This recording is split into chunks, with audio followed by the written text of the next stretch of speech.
service. Dr. Quentin Holmes. Good afternoon to everyone. Quentin Holmes. I am the retired police chief for Monroe, Louisiana Police Department. I currently am a professor in public administration at Grambling State University, and I am an alum of Jackson State University with my PhD in public administration. Deputy Chief Buckley. Buyer being told not to leave their hurricane-damaged homes because of the dangerous fumes caused by the burning chemicals. Tyrone, have you made it yet? It's still. Could we have everyone turn their TV off in the background, please?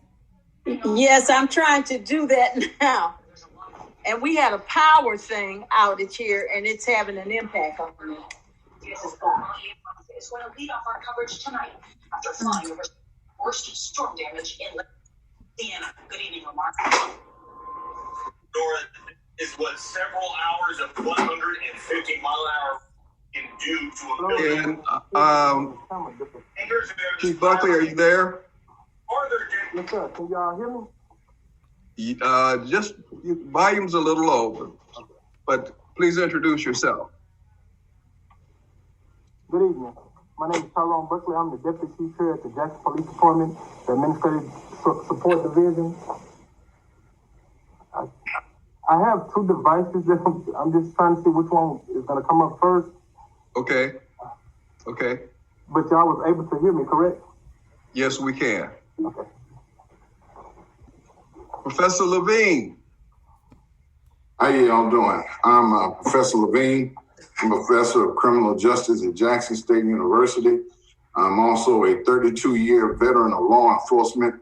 I'm currently serving as a lieutenant with the Hinds County Sheriff Department. I'm in charge of special operations with the Hinds County Sheriff Department. My other guest is the former president of the Hinds County School Board, and we will wait for her to come on later, but we will go ahead and get started. Tonight's topics divided into two sections. We want to talk about policing Black communities first. We've been following the events in Kenosha, Wisconsin, and we were seeing the ripple effect across the country, and even to the sports arenas, across all of the sports arena, tennis, basketball, soccer, and so forth. What I'd like to talk about is, I'd like to kick this off by offering the question of what policing in Black communities really look like. And my group for policing in Black communities would be Dr. Young, Dr. Holmes, Professor Levine, and Chief Buckley. So let's start this discussion.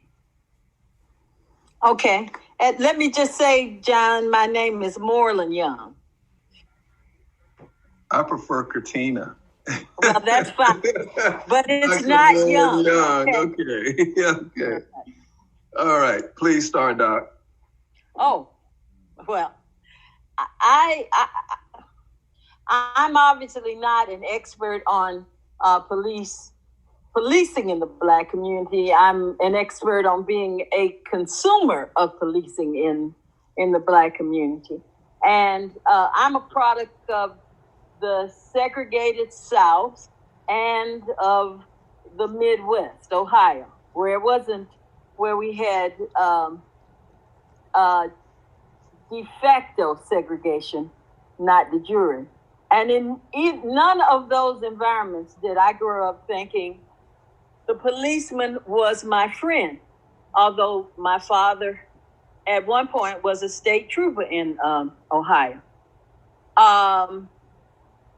My first interactions with the police as a young child were negative. And so I remember when I was about 4 or 5, some highway patrolmen making my father and a friend and our families pull over so that the guy who was driving, and he was driving stereotypically a brand new Cadillac, pull over and get out of the car and prove he wasn't a hog. And it was because he was one of the most respected and revered men in the community, and these were two patrolmen who could do that. And so they had him walk over to the car, and they said they had a bet. One of them had said there was a hog driving the car, and one of them said, that's Burrell Lawson, not Dr. Lawson, but that's Burrell Lawson. And he said, Burrell Lawson, come here and show me you're not a pig. I'm not sure exactly how he did that because I was very young, but I just remember that happening. And my other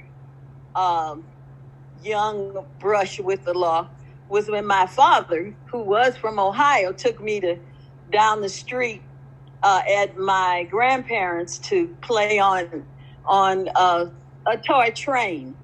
And all the white kids got off and the police were called. And but my dad insisted that I ride the train, and it was a very intense situation.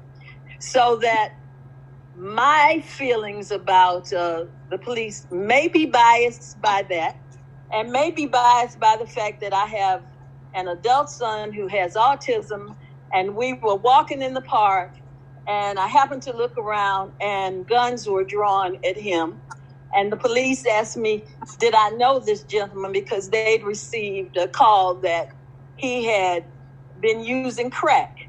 And all we were doing is walking in the park. And he has mannerisms that many people associate.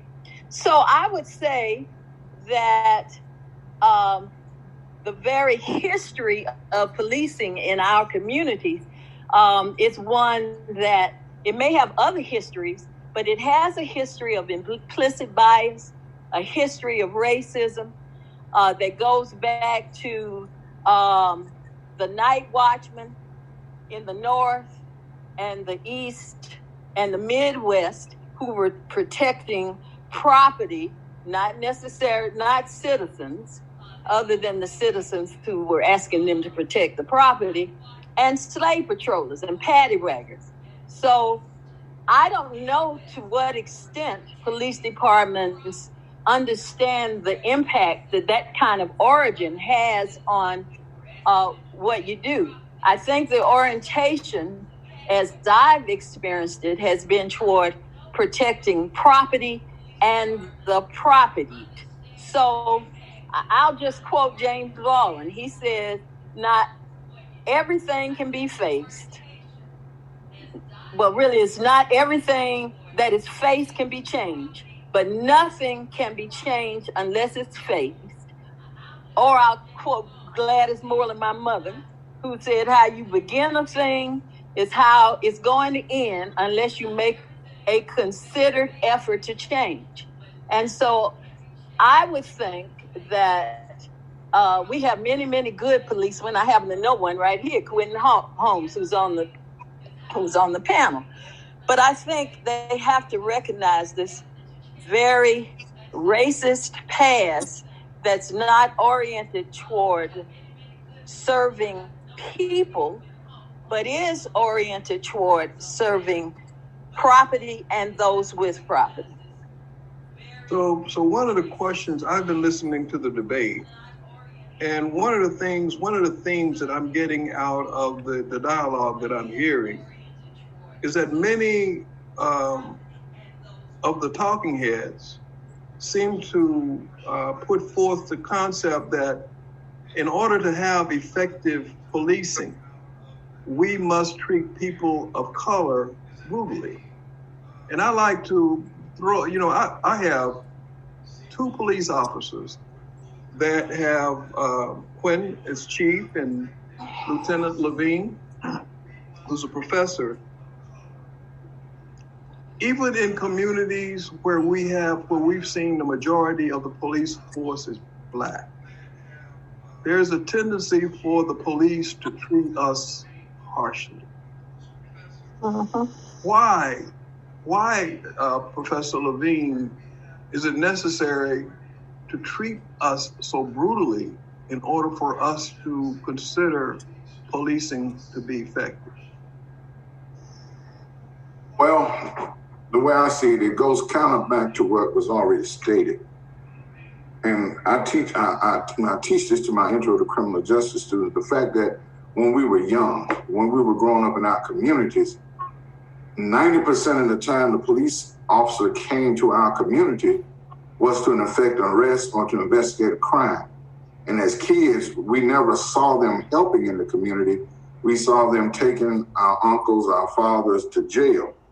And so when now that forms an ideology about the role of the police officer to kids, and I hate to hear when I go in the store, somebody has a kid and they say, look, there's a police officer, I'm gonna tell the police officer to get you.